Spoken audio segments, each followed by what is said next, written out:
हुकूमत मुस्लिम और गैर मुस्लिम के तय अलग अलग रवैया रखती है। असदुद्दीन ओवैसी।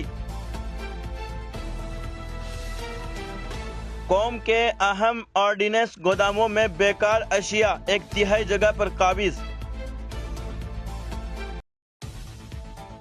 टीम इंडिया ने वेस्टइंडीज को वनडे सीरीज में क्लीन स्वीप किया। जम्मू श्रीनगर कौमी शाहिरा दोबारा बंद, बहाली का काम जारी।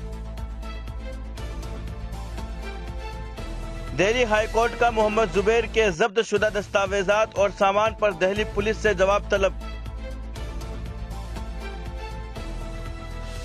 सुप्रीम कोर्ट के वकील विनीत जिंदाल को धमकी आमेज खत मौसूल। परवेज इलाही ने बतौर वजीर आला पाकिस्तान पंजाब में हलफ लिया।